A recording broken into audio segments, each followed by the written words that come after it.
Friday galing kami sa training, no? At sila yung mga una doon mula umaga pa, no? 6 a.m. to 9 p.m. Ayan. Ako ay hapon na ako dumating doon. At napakaganda po ng mga natututunan natin sa mga ganyang klaseng gawain. Kaya ganda po na ma-endorse natin lagi, no? O ma-engage. Sabihin natin engage. Ayan. We must always engage kung ano po yung pinapagawa sa atin ng Lord, no? Dahil ano po yung ating series? Honor God. Sabihin natin, honor God. Honor God. Ayan. Isa pa, honor God. Honor God. Ayan, no? Yun ang ating series. Huwag natin kaliligtaan, mga kapatid, no? Walang ibang dahilan kung bakit tayo nabubuhay kundi para luwalhatiin ng Diyos. Amen. Naniniwala po ako na wala pong ibang purpose ang ating buhay bilang tayo ay tao nilikha ng Diyos kundi luwalhatiin ang Diyos. Maglingkod sa Diyos habang tayo nabubuhay, no? Yung ating disenyo na tayo nilikha ng Diyos para sumamba, magpuri, no? Mag-honor sa Kanya in everything we do, yun po ang ating gawin. Amen, mga kapatid. Huwag natin kalimutan, sabihin mo sa katabi mo, huwag mong kalimutan yung purpose. Ayan. Kahit maraming mga mga gumugulo sa mundo, di ba? Andiyan, siyempre, meron sa school, meron sa trabaho, meron sa pagnenegosyo. Minsan, yung ating focus nawawala sa Lord eh. Di ba? Kasi parang gusto natin to prove ourselves. No, pero we are not here, no, sa puntong ito to prove. We are here to improve. Amen. Gusto ng Diyos yung the full potential, no, sa buhay mo ay lumabas. Di ba? Narinig ko ngayon kay Bishop Rafi, nandito na lahat ng mga potential eh. Kailangan lang ma-release. Kailangan lang mailabas. Pero hindi yun mangyayari kung hindi mo i-honor si Lord. Hindi yun mangyayari kung hindi mo i-commit yung sarili mo sa Panginoon. No, kung ang buhay mo ay nakalagak sa pera, nakalagak sa material, kung ang buhay mo ay ikaw ay nagtitiwala buong buhay mo sa tao, 'di ba? O sa politiko o kung kanino, hindi po na-honor ang Panginoon doon. No? At grabe, timing po yung topic kasi pagdating ko, si Bishop Rafi yung nagsasalita. Sabi ko, grabe, parang kakasabi ko lang nito nung Thursday kasi Friday yan nung kinahaponan, merong prayer meeting dito. No? All about spiritual warfare and accountability yung pinag-uusapan namin. Tapos pagdating ko doon sa time of refreshing, no, yung event na yun, yun yung tinatapik ni Bishop Rafi. Kaya blessed na blessed po talaga, parang sobrang pinagpala no? Tapos si Chairman Troy nagsalita din, no, about yung prayer ni Jabez, no? Kaya napakahalaga, mga kapatid, we always engage, no? We always gather, no, para sa pagtitipon, papuri, kalwalhatian para sa Panginoon. No? Tuloy-tuloy tayo na mag-seek, no, ng kingdom, hanapin ang kanyang kaharian, no, at tayo ay mapagharian ng Diyos upang matuto tayong luwalhatiin ng Diyos. Amen, mga kapatid. So ito po ang ating title. Sa oras na ito, basahin natin sabay-sabay, mga kapatid, no? Ang title natin, The Importance of Accountability. Yan. Basahin natin. 1, 2, 3, go! Ayan. Ano sa Tagalog ang accountability? Pananagutan, no? Galing May sinusumagot no? Yan. May merit ka. Sa youth camp, may mga ganyan no? Demerit, may merit, ayan, no? Kapag talagang alam mo yung sinasabing mensahe. Amen? So, pananagutan. Alam niyo po ba meron tayong pananagutan sa isa't isa? Amen. Alam niyo po ba meron tayong pananagutan sa Diyos? Amen. Ayan. Kaya po dapat hindi po natin pababayaan, no? Una, binigay sa atin ng Lord yung syempre yung buhay, no? Yung ating sarili. No? Accountable tayo sa Lord di ba? Yung ating pamilya, binigay sa atin, yung ating mga kapatid, no? Kung ikaw ay magulang, yung mga anak, kung ikaw ay grandfather, grandmother, binigay yung mga apo, pananagutan. Sabihin natin, pananagutan. Meron tayong pananagutan sa Diyos, mga kapatid.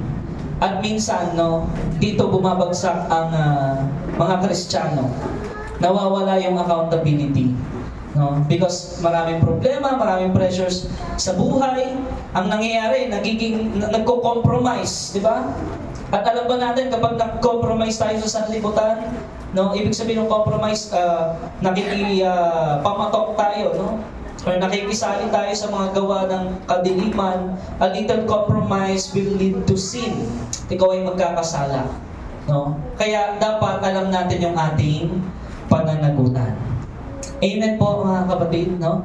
So lahat po tayo ay merong accountability na tinatawag. Sa mundo po natin, nakikita natin social media, sa mga balita, no? Palala na po ng palala. Tama po ba? Yes. Ano bang nangyayari sa mundo? Paganda ba ng paganda? No? Nakikita natin no? We are in the last days. Nasa mga huling araw na tayo, sinabi sa Bible, no? Na ganito talaga ang itsura ng buhay sa mga huling araw. Pero wag natin kalimutan na meron tayong Diyos na laging handang tumulong, handang gumabay, handang mag-provide, no? Para po magampanan po natin yung ating purpose. At malaman natin na tayo pala ay may pananagutan. No? Alam ba natin we are surrounded by temptation? Sino dito yung nakakaranas araw-araw ng tukso? Amen. Ayan. Tukso. Ayan. Mga temptations, di ba? Kung hindi ka talaga matatag sa Panginoon, di ba? Or wala ka talagang circle, ibig sabihin kaya nga may church Kaya nga may community ng mga Kristiyano para meron tayong pagtutulungan, tama po? At meron tayong pananagutan sa isa't isa.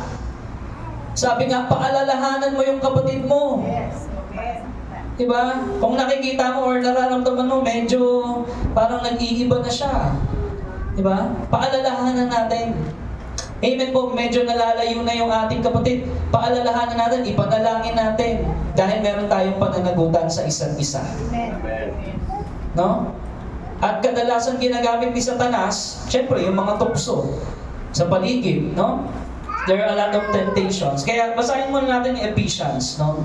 Ito yung verse natin, 12 to 13 yan. Sabi dito, no? Sapagkat hindi tayo nakikipaglaban sa mga tao, kundi sa mga pinuno, sa mga may kapangyarihan, sa mga tagapamahala ng kadilimang umiiral sa sanlibutan ito, sa mga hukbong espiritual ng kasamaan sa himpapawid.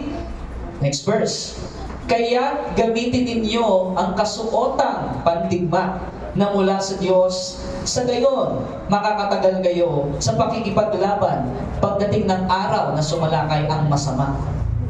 Upang pagkatapos ng labanan ay matatag pa rin kayong nakadayo. Amen. Amen? Amen. Tayo po'y manalangin mga kapatid.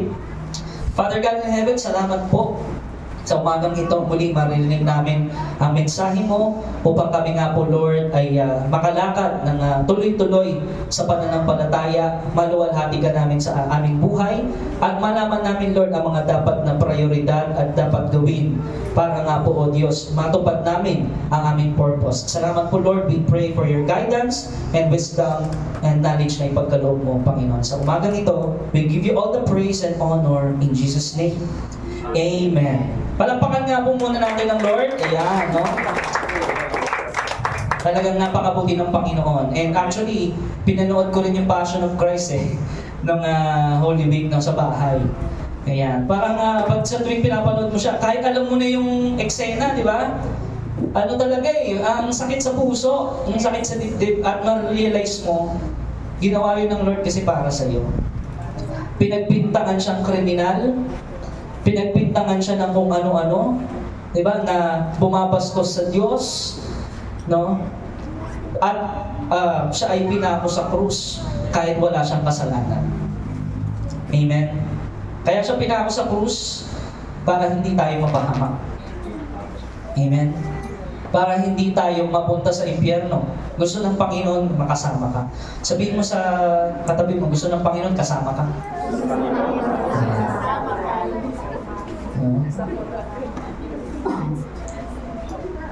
And alam niyo ba, sabi sa Biblia, by His stripes, we are healed. Amen? Dahil sa kanyang mga sugat, sa kanyang mga latay, sa lahat ng kanyang dinanas, tayo ay nakareceive not only ng kaligtasan, kundi ng kagalingan, kalakasan, no?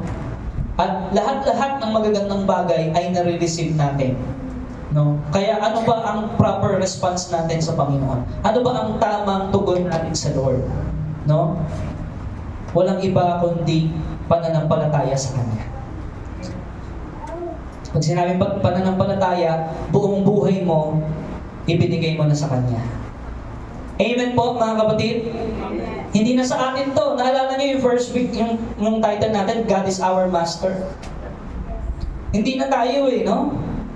Yung nasusunod. Hindi na kung sino. Hindi yung boyfriend mo, hindi yung girlfriend mo yung masusunod paki-clear lang. Clear ba yon? Amen ba? Amen. Lalo na, hindi naman pala mananampalataya. Sabi sa Biblia, huwag tayong makipamatok. Kung hindi siya taga-kaharian, kung hindi siya kabilang sa kaharian ng Diyos, hindi yun ang nais ng Panginoon. Lalo na, bata ka pa. Di ba? 11, 12, 13. Wala pa tayo sa tamang season. Sabi sa Bible, there is a time for everything. Amen. Dapat alam natin yung pananagutan natin. Yes. Alam natin, sinabi ng Biblia, honor your parents in the Lord. No? And we are accountable. Amen, mga kapatid. And because of mga nangyayari sa mundo, mga kapatid, nawawala na yung accountability kahit sinasabing mga Kristiyano. Kaya nga, ang sabi ng Panginoon, huwag kalimutan ang pagtitipon.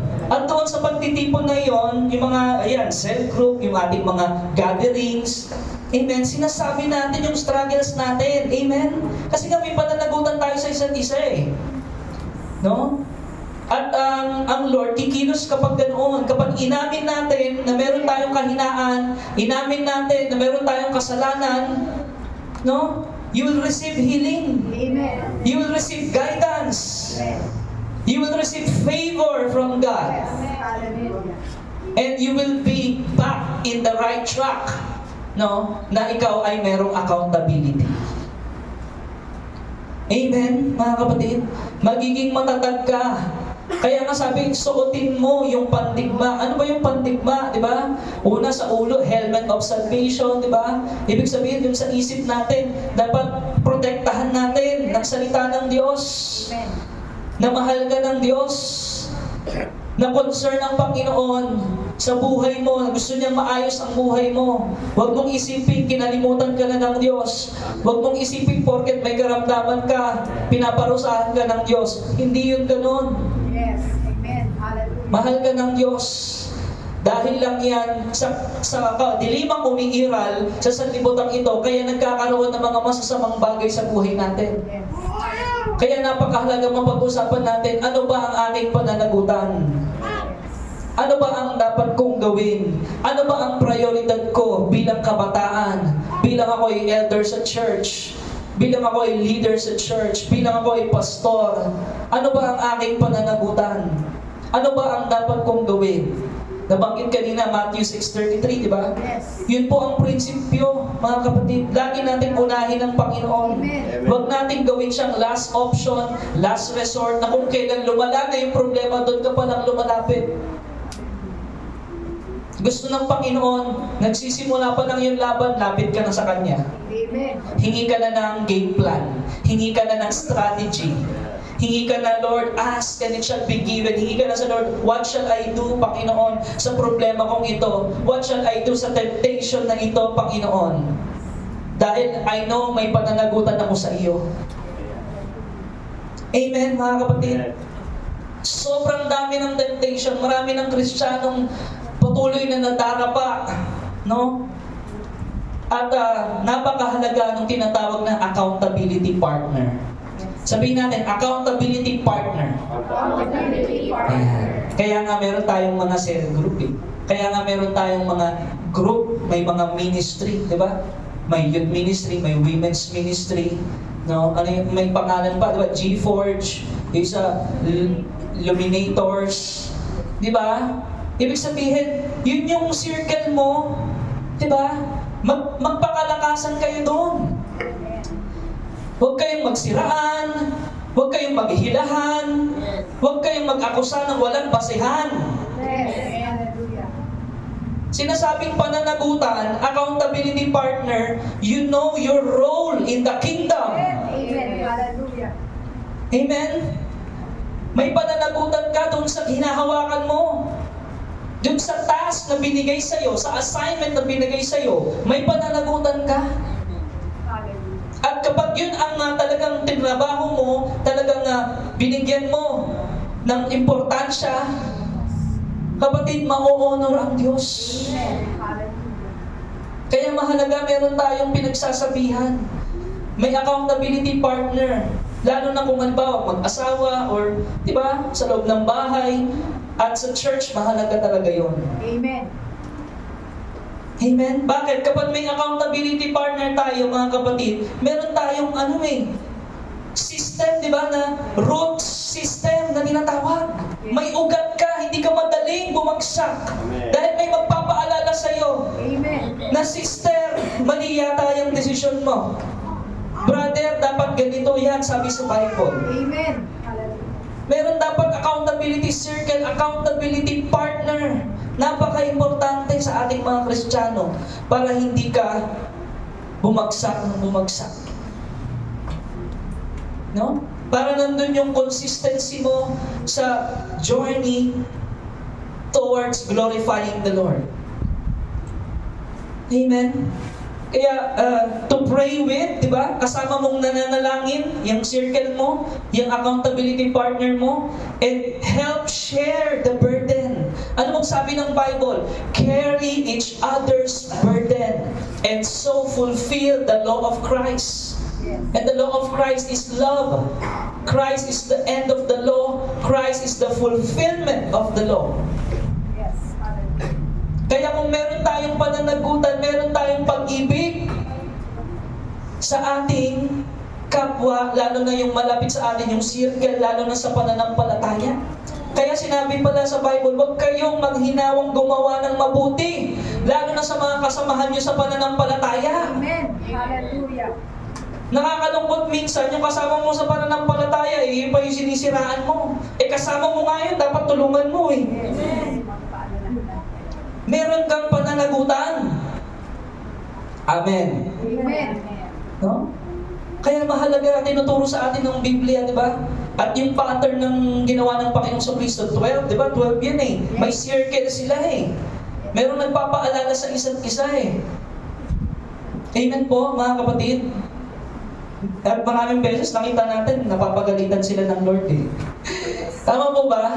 Amen. Kaya mga kapatid, kung sino man yung leader sa cell nyo, kung napagsabihan ka, napagalitan ka, huwag kang magdadamdam kaagad. Amen. Isipin mo, dahil mahal ka niya. Kaya niya sinabi yun, dahil may pananagutan siya sa'yo. Amen.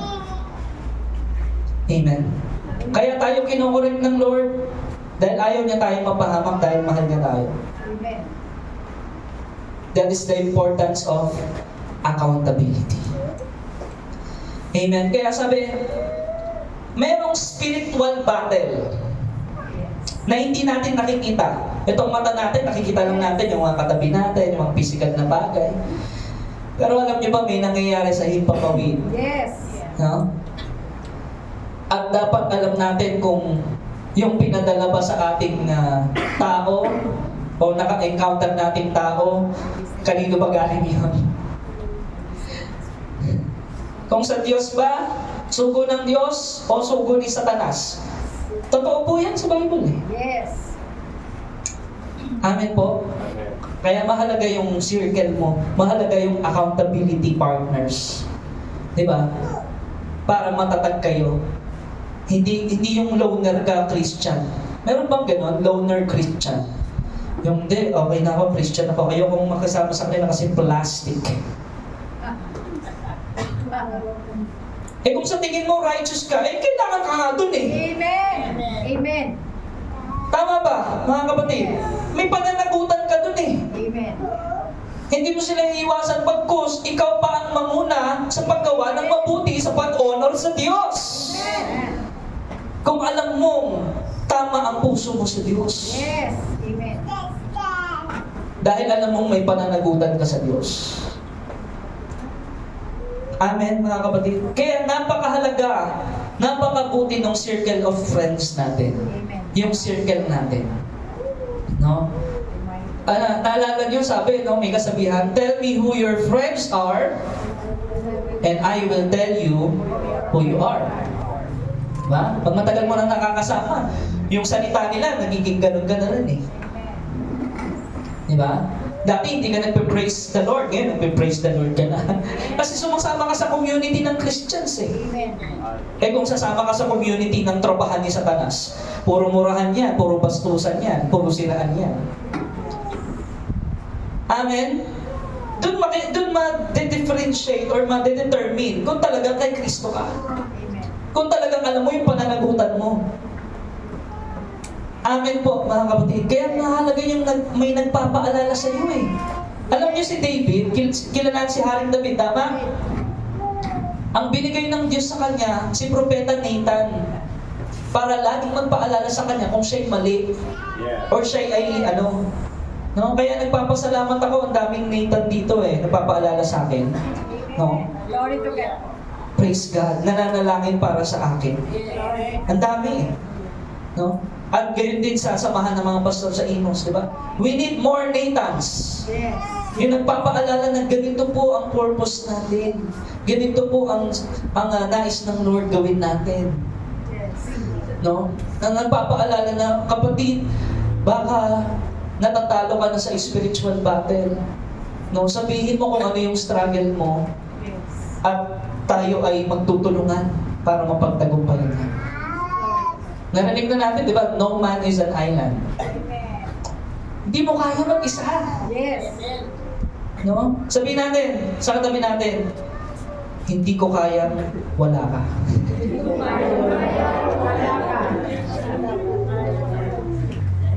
Ang cheesy, no? Ang cheesy, pero totoo yun. Nasabi mo na ba kay Lord yun? Lord, hindi ko kaya, wala ka eh. Yes. Amen. Sabi ni Moses, Lord, kung pupunta kami ng promised land, tapos wala ka, wag na lang. Hindi ko kaya, wala ka.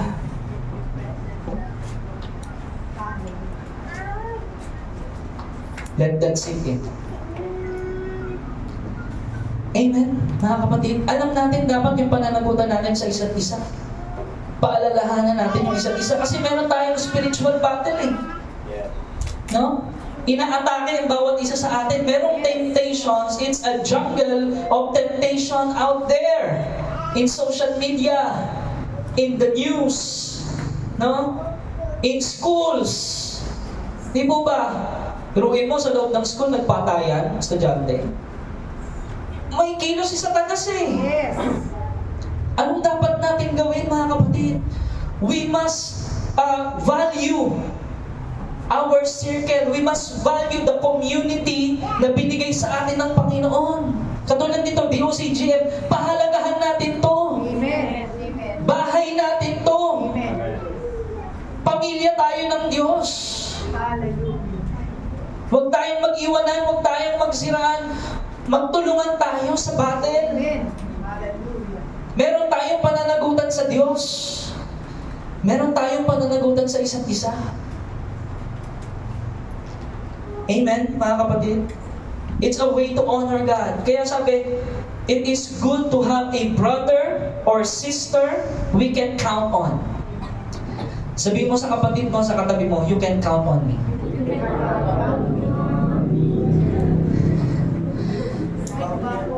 Diba? You can count on me na kahit, pwede mong sabihin sa akin kahit ano. Yes. No? Yung mararamdaman ng kapatid mo na hindi mo siya ginajudge.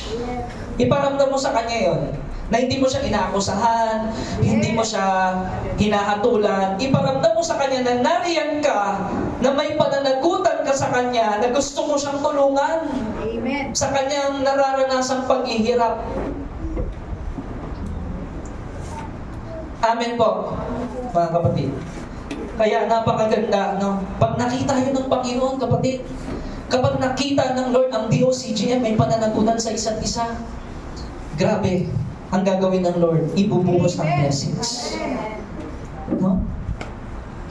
Minsan kasi, sinasabi ng Lord, kaya hindi ko pa binibigay kasi hindi pa kayo handa eh. Tama po ba? Yes. Kasi hindi nyo pa alam yung pananagutan nyo eh. No? Parang nagre-religion lang kayo. Parang Sunday goer lang. No? Pero ang totoong may relasyon talaga sa Panginoon, alam mo may pananagutan ka. Alam mo si Lord talaga dapat masunod. Amen po? Amen. Ganun po yun mga kapatid eh. Alam mo dapat si Lord talaga ang masunod. Marami nang natukso at nasira yung plano ng Panginoon dahil sa tukso. Tama ba? Yes. Naalala niyo si Abraham? Sabi ng mga asawa niyang si Sarah. No? Ang tagal naman, ibigay sa atin ng Lord. Napakatagal na tayong naghihintay. Sige. Ayan, di ba may kasambahay tayo si Hagar? Sibingan mo siya para magkaanak na tayo. Kasi 90 years old na ako, ikaw mag-100 ka. No? Tagal na natin naghihintay. Tama, no? May temptation eh. Kasi inip ka na eh. So, kahit nakita niyo yung father of faith, si Abraham, nangyari din sa kanya eh. Natukso siya eh. Kahit si Haring David, no? 2 Samuel chapter 11, no, kung babasahin natin yan sa King James, yung story niya, natukso siya kay Bathsheba. No? Yung lust of the eyes, di ba? Pag alam niya, parang hindi dapat hindi dapat niya nakita yun. Dapat, di ba, umiwas na si Haring David doon. Tama? Kaso, balik pa siya eh. Hindi niya eh. Pero, kung si Haring David nung oras na yon, alam niya yung pananagutan niya, edi sana nasa gera siya. Amen. Yes. Edi sana pumunta siya dun sa labanan. Hindi siya nagpa-banjing-banjing sa temple. Tama po ba, mga kapatid? Yes. Minsan kasi, akala natin, no? Hindi ko sinasabing masamang mag-relax. Hindi ko sinasabi yun. Gusto ng Lord, may kapahingahan ka. Pero dapat aware ka Amen. sa nangyayari sa paligid mo. Kung inaatake ka na ba ng kadiliman, di ba? Nagdidilim na ba yung paningin mo? Nagdidilim na ba yung isip mo? Di ba kung ano nang pumapasok sa isip mo na ini-inject ni Satanas, no? Para malunod ka sa pagkakasala. No? Kaya napakahalaga talaga ng accountability. Meron tayong circle. No? Kaya salamat talaga sa Lord, may DOCGM. No? Nagpapasalamat ba tayo sa Lord dahil may DOCGM? Palapakan natin ang Panginoon. No? Merong magpapaalala sa iyo, di ba? Merong mananalangin para sa iyo, di ba? Merong magsasabi sa iyo. Amen ba? Na back to your focus, back to your master, come back to the heart of worship. Amen? Kaya sabi, the Bible tells us, we fight a war, hindi sa laman, kung hindi sa espiritu. Amen? At ito ang maganda, good news mga kapatid. Sa laban natin, kapag ikaw ay nasa journey, kapag ikaw ay nandoon sa pinapagawa ng Panginoon sa iyo, andun ang provision, favor, and guidance niya. Amen. Eh yung nangyari kay Abraham, kay David, no? Bakit parang tila nawala yung guidance and protection doon ng Panginoon? Kasi pinansin yung tukso eh. Yes. Eh hindi naman yun yung kalooban ng Panginoon sa oras na yun eh. Amen? Kalooban ng Panginoon, umattend ka ng church, tama? Yes. Kalooban ng Panginoon, sumamba ka, mag-worship ka, no? Sumama ka sa mga training, no? Seminar. Sumama ka ng youth camp, sumama ka ng encounter. Kalooban ng Panginoon, pero ano ginawa mo? 'Di ba? Nagliwaliw ka lang. So, doon sa pagliliwaliw mo, ayun na, may atake na kaagad doon, na nakaabang. Yes. No? So, ganoon po mga kapatid. Kaya, yung accountability, paalalahanan natin ng isa't isa. Knowing we are in a battle against the forces of darkness. Amen? Against the forces of darkness. No? Maraming bata ngayon, di ba? Na unang matutong magmura kaysa manalangin. Oh, yeah. Bakit? Narinig sa bahay. Yes. Narinig sa school eh.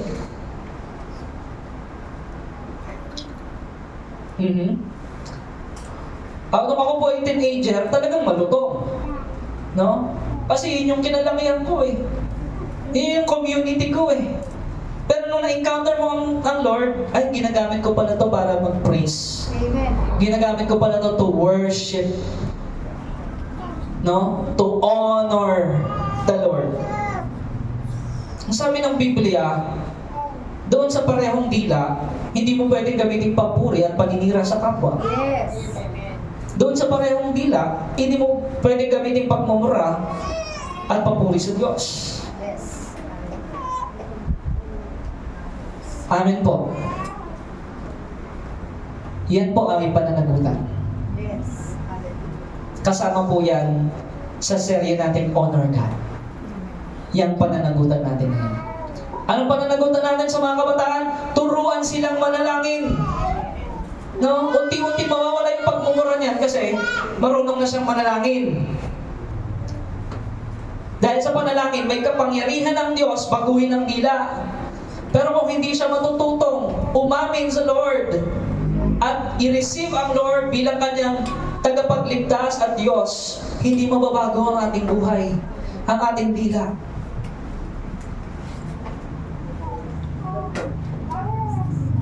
Amen po, mga kapatid. No? Napakahalaga yung battle against forces of darkness. We should want as much help as we can. Dapat makuha natin yung tulong at maibigay natin yung tulong na kailangan. Ang bawat isa sa atin binigyan ng gifts. Kapatid, gamitin mo yon para pangtulong, pangkalakasan, to edify the church. Amen po? To strengthen what remains. No, to strengthen your circle. Yun po ay pananagutan, kapatid. Amen. Kaya kung nararamdaman mo na parang may atake sa pamilya mo o sa iyo mismo, sa anak mo, magsabi ka na agad. Umamin ka na agad. Diba? Pero baka kasi iniisip mo, ayokong sabihin to, nagagawa kong kasalanan kasi i-chismis ako. Kapatid, hindi mo na pananagutan yan kung i-chismis ka nung pinagsabihan mo. Yes. Pananagutan niya na yun sa Diyos. Amen? Kung sinabi mo man yan sa church at na-chismis ka, pananagutan na nila yun, wala ka na doon. Amen. Asahan mo ang Lord ang bahala sa kanila. Amen. Amen po, mga kapatid. If you have stress, anxiety, or parang depressed ka, kapatid, voice out. Yes. Sabihin mo. No? Handa pong tumulong ang church. Una sa lahat, dapat ang church ang unang tumutulong. Amen. Amen. No? Minsan nakakalungkot, mas nakakahanap pa ng tulong sa unbeliever kaysa sa church. Kaya tuloy, naliligaw. Amen? Pero ipakita natin na alam natin yung pananagutan natin. Ipakita natin, kapatid, na handa tayong tumulong. Na handa tayong lumaban para sa kapatid. Amen po, mga kapatid. Sinasabi ng Lord, di ba? He laid down His life for His friends. Yun din ang gawin niyo. Magmahalan kayo, sabi ng Lord. Maghugasan kayo ng paa. Yes. Ibig sabihin, magpalakasan kayo, magpanalanginan kayo. Tulungan niyo ang isa't isa. Amen. Iwasan niyo ang inggit. Yes. Iwasan niyo ang crab mentality. Ipairalin niyo ang pag-ibig na na-receive niyo kay Kristo. na natanggap niya sa Panginoong Kristo, na pinakita ng Panginoong Kristo. Amen, mga kapatid. Kaya tayo, di ba, pribilehiyo ang maglingkod sa Lord eh. Amen ba, mga kapatid? Nakakagalak, nakakatuwa na nakakapaglingkod tayo sa Lord. No? Minsan kasi no, yung ibang mga nagsiserve parang nape-pressure sila. Dapat hindi pressure yung nararamdaman natin. Dapat natutuwa ka. Di ba? May nagsabi nga sa akin eh, no? Kaya mo pa ba yan gusto? Kasi, di ba, may trabaho ka, may hinawa ka pang basketball, may hinawa ka pang school, may hinawa ka pang ano.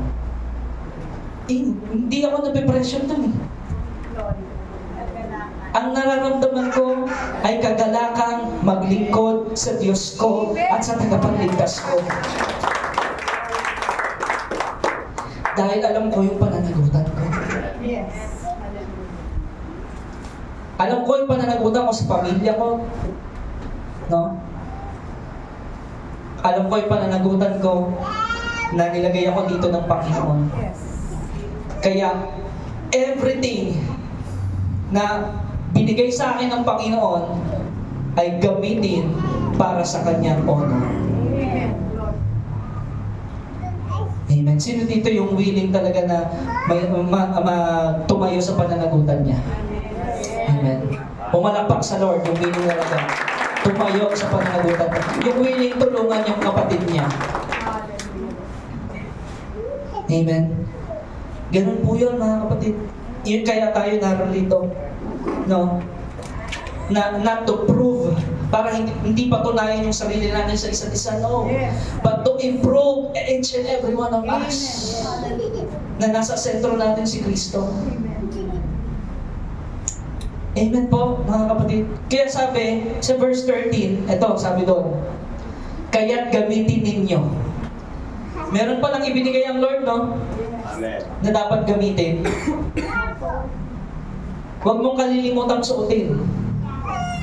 Sabi Joshua 1:8, di ba? Huwag mong kalilimutan ang salita niya. Bulayin mo araw at gabi para masunod mo yung mga nakasulat doon at magtagumpay ka. Amen. Yeah. No?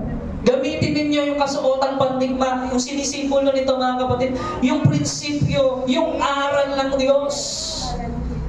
Kung paano tayo mabuhay, kung paano tayo lumaban sa mga hukbong espiritual ng kadiliman. Amen? Mahina yung ating laman, tama? Kaya magpakalakas tayo sa Espiritu. Amen?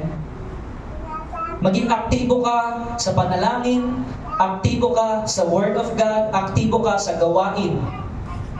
Kung ano yung gifts mo, gamitin mo. No? At lahat tayo, nakita natin, no? Talagang nag-i-improve eh. Ako po, natutuwa po talaga ako. No? At nagagalak ako, Lord, salamat sa pribilehiyo na lahat kami ay nakakapaglingkod sa iyo. Amen. Amen. It's out of privilege.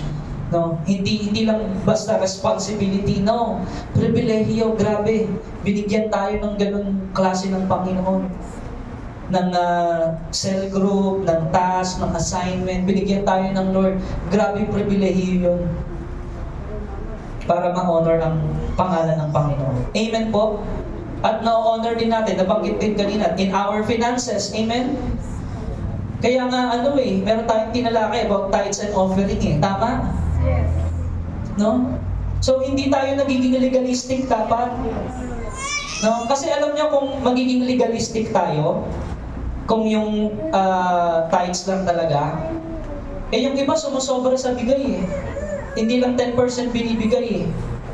Tama po ba? Amen. Alam niyo kung bakit sumusobra yon? Dahil sobra niyang mahal ang Diyos. Amen. Amen po?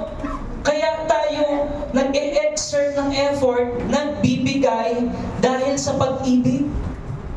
Amen po, mga kapatid? Do everything in love, sabi ng Panginoon. Hindi legalistic na, ay hindi, kasi sinabi ng pastor, mag-pledge ako, mag-tithes ako, mag-offering ako. Tinuro sa amin yun, kaya gagawin ko na lang. Mapipilitan ako. Hindi. Kung totoo, alam mo yung pananagutan mo, kung totoong mahal mo ang Diyos, walang question Amen. yung pagbibigay mo. Hindi issue sa iyo ang magbigay dahil natural sa isang anak ng Diyos na pasalamatan at i-honor ang kanyang Ama. Amen? Kahit mag 20%, 30%, it's not the issue. Yes. Hallelujah. Nagmamahal ka eh. Katulad ng magulang, mahal mo yung anak mo, di ba binibigay mo 100% pa nga eh. Hindi nag 101% pa nga eh. hindi nagbibilang. Ganun po yun eh. Nung ako po yung nililigaw kay Ate Shena nyo, diba? Talagang gagastos ako para makasama eh, di ba? Para makasama siya dito sa church, oh, di ba? So, ganun po yun, para makilala niya si Jesus. Kasama ba yun, no? Gagastos ka kasi mahal mo eh. Amen. Amen. No? Sabihin mo nga sa katabi mo, mahal ka ni Lord. Tsaka mahal kita bilang kapatid. Pag nagmamahal ka talaga at alam mo yung pananagutan mo, walang question. No? Na nagbigay ka ng gano'n o nagbigay ako ng gano'n. Walang issue sa gano'n kasi mahal mo eh. Tama po, mga kapatid. So, pananagutan, kasama yon yung ating offer sa Panginoon, yung ating pagbabalik. Kung ano yung para sa Diyos, ay para sa Diyos. Kung ano yung kay Cesar, ay kay Cesar. Tama po ba, mga kapatid? Amen. That's accountability. And yung accountability dapat natin, it must be out of love, dahil sa pag-ibig yun. Hindi lang out of responsibility dahil obligasyon magbigay, obligasyon gawin to. O kasi wala na eh, nandito na rin eh. Tinawag ako ng Lord na magpastor eh, sige na nga. Hindi ganun. Isipin mo, di ba? Niligtas ka na ng Panginoon, binigyan ka pa niya ng privilege maglingkod. Grabe, di ba? Grabe yung privilege nun. Binigyan ka pa ng Panginoon, tapos ginawa ka pa niyang pastor. Grabe, di ba? So, huwag mong isipin yung bigat ng gagawin mo, ang isipin mo yung pribilehiyo at pagmamahal ng Diyos sa iyo. At alam mo kapatid, hindi ka makakaramdam ng katamaran or pagod sa spiritual. No? Oo, sa physical, napapagod tayo, napupuyat. Amen? Pero sa spiritual, diba, ang saya eh. Ang nakakagalak sa pakiramdam kapag nagagawa mo yung pinapagawa ng Lord kasi alam mong puspos ka niya eh. Amen. Amen. Kapag naggagawa mo talaga yung pinapagawa ng Panginoon, napuglog ka na pupuspos. Amen. Diba? Ang problema po kasi, alam nyo kung ano, sa mga Kristiyano, oo, binigay sa iyo yung banal na Espiritu, pero ano yung sinabi sa Bible? Walk in the Spirit. Oo nga, binigay sa iyo ng Panginoon ang banal na Espiritu, kaso hindi ka naman lumalakad, hindi ka naman umaaksyon. Kaya hindi ka napupuspos ng Holy Spirit. Amen. Pero kung titignan natin, uunawain natin, sabi ng Apostle Paul, no, nagaling sa Lord yung word, walk in the Spirit. Ibig sabihin, merong journey. Ibig sabihin, meron kang dapat gawin. At doon tuloy-tuloy kang mapupuspos. Yung anointing hindi mawawala. Laging ang lampara mo ay punong-puno ng langis. Yes. Dahil alam mo ang pananagutan mo sa Diyos at sa kapwa mo. Amen, mga kapatid. Kaya sabi, we know without a doubt that temptation will come. Ano sabi dito? Sabi doon, sa gayon, makakatagal kayo sa pakikipaglaban pagdating ng araw na sumalakay ang masama. Alam nyo, laging may timing yan, no? May timing yan si Satan, di ba? Nakita niyo yung kay Haring David, yung pag-relax, di ba? Wala siyang ginagawa, pa lakad-lakad lang, di ba? Or ano, ganyan.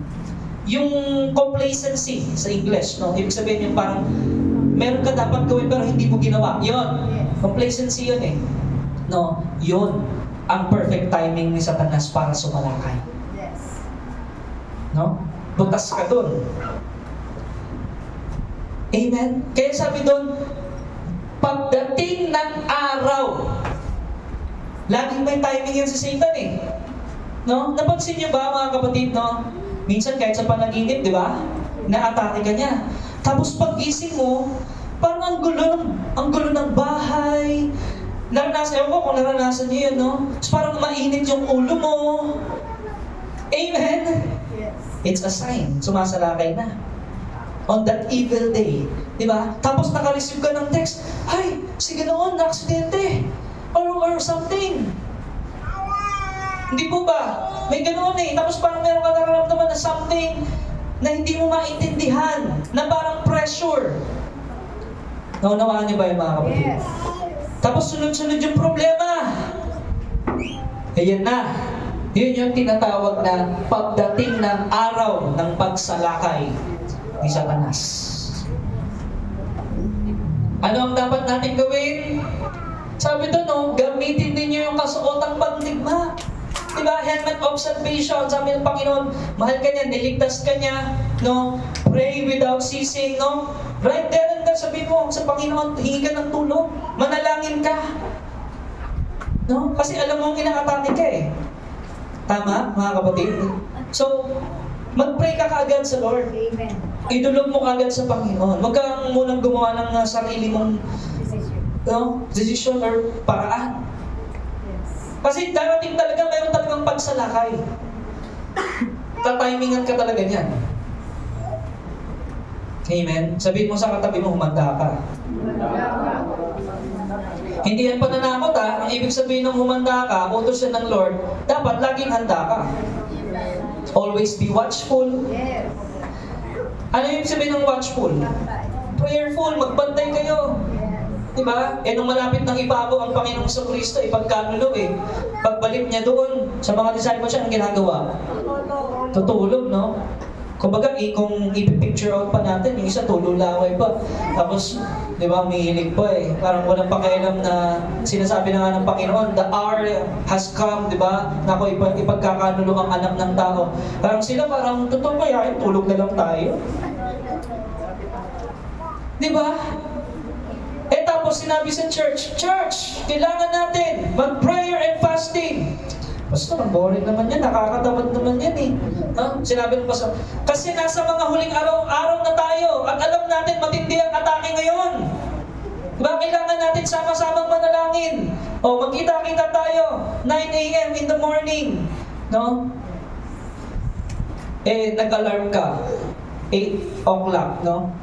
Tapos, nagising ka naman, no? Tapos pinatay mo alarm mo, natulog ka. Diba? So, pag-gising mo, alauna na ng hapon. Anong tawag doon? Sumalakay ang masama. Akala nyo, basta-basta lang na parang pinatay nyo lang yung alarm nyo, kasi alam ni Satanas pupunta ka sa gawain. Alam ni Satanas, di ba? Na magpe-pray kayo doon, magpa-fasting kayo doon, na the moment na makapunta ka doon, talo na siya. Kaya ang gagawin niya, sabi niya, ang sarap matulog. Patayin mo yung alarm mo. Huwag mong pansinin si pastor. Madaldal yun. Yung binulong ni Satanas. Oo nga, daldal ni pastor. Yung alarm na yun, buwisit. Gusto ko lang matulog. Diba? So, ano nangyari? Siyempre, hindi mo nasuot yung, di ba? Wala eh.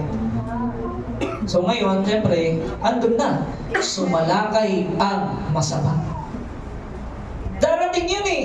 Sinabi ba sa Bible na, ay, hindi darating yun. Protektado kayo anytime. Kahit di kayo mag-pray. Ganun ba sinabi sa Bible? Walang sinabing ganun. Kaya nga sabi ng Panginoon, ang daming beses nang nagturo na manalangin.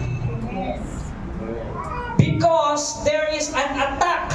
There is a war happening in the spiritual realm. And what's happening in the spiritual realm is connected in our physical realm. Tama po ba? Yes. Alam niyo yung nangyayaring mga corruption sa gobyerno? Sa pagsalakay yan eh. Yes. Ni Satanas. Yung nangyayaring gera sa mundo, pagsalakay yan eh. Ni Satanas. Yung mga sumusulpot na mga kung ano nung cancer na, di ba, iba-iba, nag-variant na. Dahil may nangyayari sa spiritual na realm. Ngayon, ano ang panlaban? Nung sabi, huwag gamitin ninyo yung kasuotang pandigma. Dapat lagi kayong handa. Amen. Dapat prepared kayo lagi for the work of the Lord. Amen. Dapat prepared kayo lagi. Dapat may pananagutan kayo. Amen po ba, mga kapatid? Kaya sabi doon, Satan knows our weakness. No? Weaknesses. Ayan. Sino dito umaamin siya may kahinaan pa? Yes. Amen tayo. Amen. Amen. Lahat tayo eh. Kaya nga, sasalakayin niya, pupuntiryahin niya yung kahinaan mo eh. Yes. Di ba? Ang kahinaan mo pala, last of the eyes ang kahinaan mo pala, last of the flesh Mahilig ka palang magkakakain sa buffet Oh. Hindi masamang kumain yun, pero minsan yun yung kahinaan mo, prayer and fasting. Tapos may nagdala sa iyo, ay, birthday po ng kapitbahay natin, ito po, crispy pata. Nagpa-fasting ka, yun ang laban. Yes. Di ba? Simula na ang pagsalakay, gamit crispy pata. Akala nyo basta-basta lang? Yes. Di ba? Tapos, Holy Week, di ba? Nagpa-fasting ka. May nagbigay ng binignit. Ginataang bilo-bilo. No? Luto ni Ate Rosel. Baka magtapos si Ate Rosel, di naman niya alam na nagpa-fasting ako. Thank you, Ate Rosel, nagpa-fasting ka. Siyempre, ipatapusin mo yung fasting mo. Pwede naman i-review Yes. Tapusin mo muna yung commitment mo sa Lord ng fasting. Amen. Kasi nga, ang laban eh. Hindi ko sinasabing ginamit si Ate Rosel para salakayin ka ng binignit. Hindi.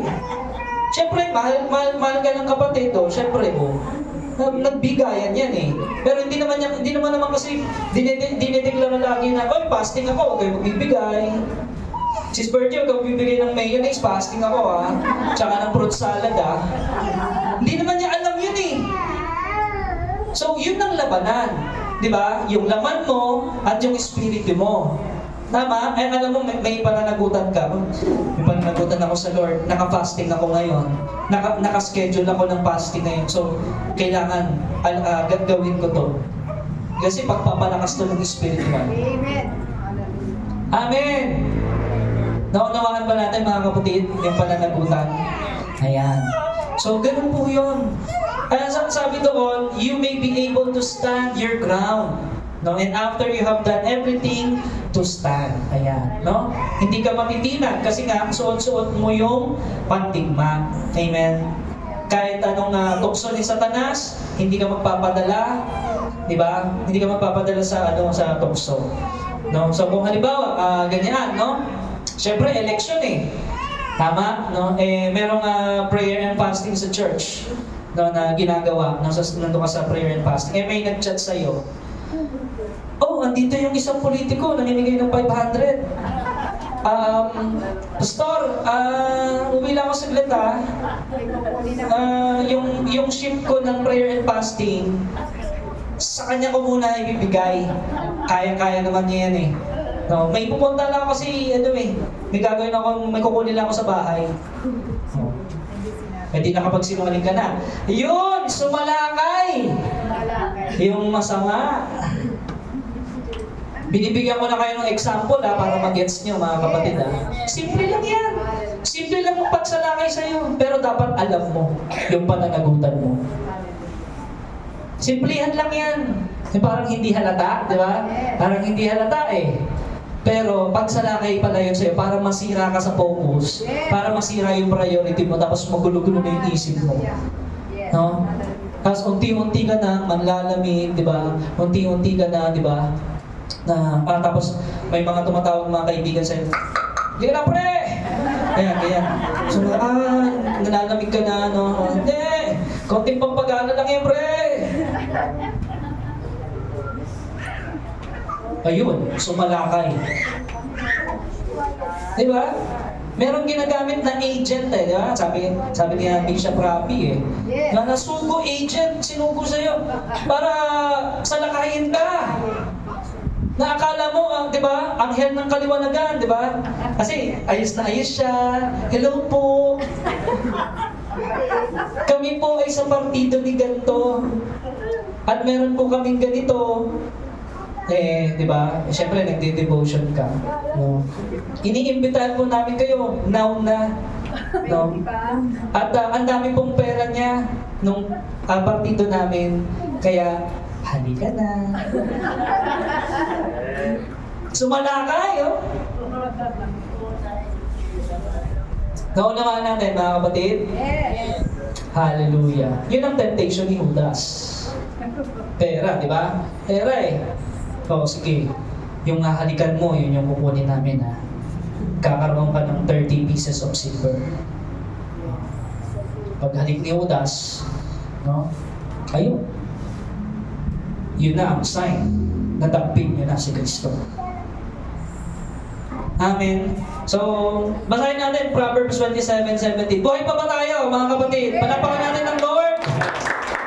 Ayan. Matatapos na tayo. Kailangan lang matapos natin itong pananagutan para alam natin eh. Mahalaga to, spiritual warfare to. Alam natin, accountability natin. Bakal ang nagpapatalim sa kapwa bakal. At isip ang nagpapatalas sa kapwa isip. Kaya kailangan natin ng isa't isa. Amen. Huwag tayong mag-astang matalino na alam na natin lahat. Yes. Amen? Yes. Na yung kumbaga parang sasabihin mo, ay, Pastor, hindi ko kayo kailangan. Alam ko na ang Bible from Genesis to Revelation. Diba? Hindi ko na kailangan ng youth camp. Hindi ko na kailangan ng training. Hindi ko na kailangan ng seminar. Aba, sumalakay na. Bakit? Eh sabi sa Biblia, bakal nang papatalim sa kapwa bakal at isip ang nagpapatalat sa kapwa isip. Eh yung isip noon ng isang pastor na yun, di mo naman isip eh. May binigay doon na wala sa'yo, na kailangang patalasin sa'yo. Yung mapurol sa'yo, siya pala yung magpapatalas noon. Amen. Pero kung hindi mo, kung ma-pride ka, di ba, na parang alam mo na lahat, ako ang totoo lang, sila mga peke. Di ba? Kung gano'n ang mindset mo, hindi ka tatalas. Amen. Di ba? Hindi ka tatalas, hindi, yung discernment mo, hindi tatalas. Di ba? Yung awareness mo, hindi tatalas. So, Yes. walang mangyayari pag ma-pride ka, kapatid. Kaya sabihin mo ulit sa katabi mo, kailangan natin ng isa't isa. Yan. No? Pananagutan. Amen. Sabi nga sa English, a friend's countenance is a look or expression of encouragement Amen. or moral support. Amen? Kailangan natin yan eh. No? Encouragement and moral support. Iron sharpens iron. No? Kailan yung huling time, kapatid, na nag-voice out ka sa kapatid or sa friend? No? Or sa circle mo? Yung nagsabi ka ng struggle mo. Yung nagsabi ka ng problema mo. Minsan kasi, parang ang nababanggit lang natin kapag sa circle natin, puro magaganda. No? Pero, ang bigat-bigat na pala ng dinadala mo, hindi mo pa sinasabi. Amen? Kailangan pananagutan, no? Sabihin mo yan. Dahil yan ang dinisenyo ng Panginoon para maging kalakasan, bakal kapwa bakal. Amen. No? Hebrews 10:24-25, nabasa natin yan, no? Sa 24. Sikapin din natin, gisingin. Tingnan mo yung katabi mo. Gising pa ba yan? Gising pa ba? Yes. Ayun. Praise the Lord. Gising na gising, no? Sikapin din natin gisingin ang damdamin ng bawat isa sa pagmamahal sa kapwa at sa paggawa ng mabuti. Encourage mo. Di ba? Oh, yung pag-church ba, mabuti yon? Mabuti yun, encourage mo. Pagdalo sa mga gawain, pag-engage, pag-share ng gospel. Sikapin natin. Amen? Huwag tayong manghinawa sa body of Christ kasi ang body of Christ is interconnected. Amen? Connect yan. So dapat wag nating pabayaan ang isa't isa, pananagutan. And last verse na, yan na. James 5:16. Nabanggit din to nung sa training namin, no, sa Times of Refreshing. Sabi doon, kaya nga, ipagtapat ninyo sa inyong mga kapatid ang mga kasalanan at ipanalangin ninyo ang isa't isa upang kayo'y gumaling. Malaki ang nagagawa ng panalangin ng taong matuwid. Amen. Hallelujah. Tama po ang Biblia, mga kapatid. Alam niyo ba, minsan, no, hindi naman lahat ng sakit, alam mo, minsan yung sakit na nararamdaman mo, na nag-manifest sa physical na katangian mo, dahil yan sa hindi mo pagsabi. Sa pag hindi mo pag-confess. No? Amen ba, mga kapatid? No, minsan ganun po yun eh. No, nangyayari po yan. Halimbawa, meron kayong pinuntahan na may sakit, no? Ipa-confess mo yun. Tignan mo, gagaling yun. Amen. Amen, mga kapatid. Amen. Confess your sins to one another so you will receive healing. Amen.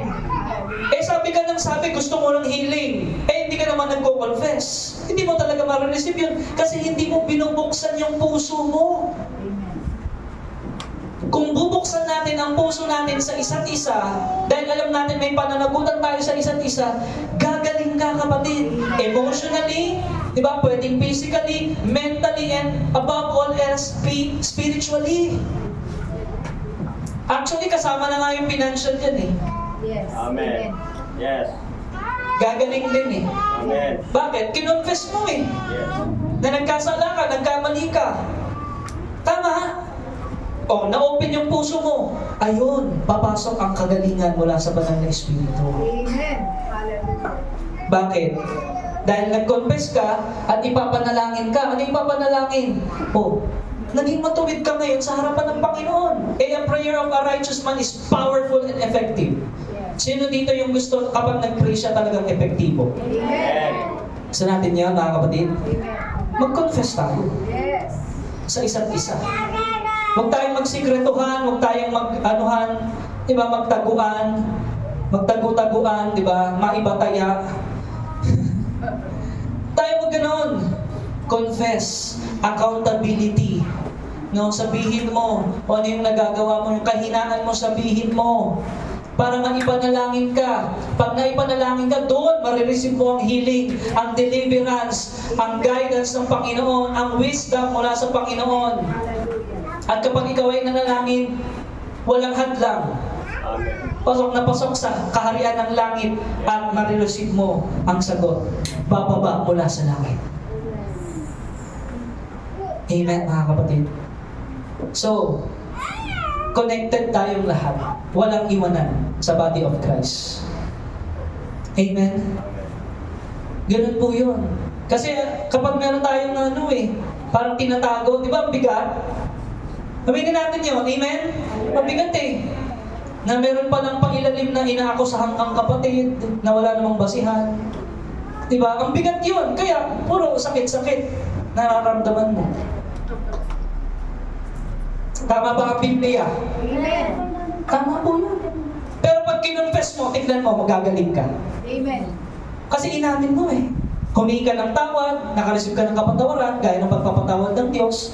Ngayon, nung kayo'y nanalangin, nakareceive ka ng healing at deliverance. Bakit? Dahil nag-confess ka. Practice natin to. Amen po ba, mga kapatid? Accountability. Accountability can be helpful in the battle. Yan. Very helpful yan sa laban natin sa spiritual ng kalidiliman. No? Sabihin mo kung may struggle ka, lust of the eyes ba yan? No? Addiction, di ba? Pornography. Di ba? Sabihin mo lahat yan. Di ba? At yung kapatid naman na pinagsabihan, huwag mo i-chismis, tulungan mo. Ipanalangin mo. Amen. Kaya sabi doon, accountability partner can be there to encourage you, rebuke you, teach you, rejoice with you, and weep with you. Dadamayan ka niya. Yan ang totoong kapatid. Yan ang totoong pananagutan. Every Christian should consider having an accountability partner with whom he or she can pray, she can talk, she can confess, she can confide, she can rejoice. Amen, mga kapatid. It's all about yung pananagutan natin. Nais ko po tayong manalangin sa oras na ito. Pwede po tayong tumayo, no? Hallelujah. Praise you, God.